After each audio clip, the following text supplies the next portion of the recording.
তেখেতক ওচৰৰ পৰা পাইছিল নে কেতিয়াবা?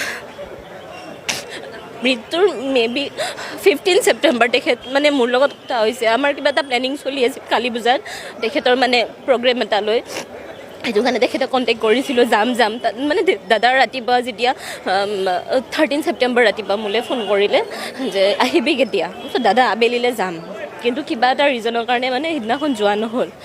তাৰপিছত আকৌ দাদা ৰাতি ফোন কৰি পিনে আকৌ গালি পাৰিছে, কি হ'ল তই আহিম কৈ কেলৈ নাহ, তেনেকুৱা।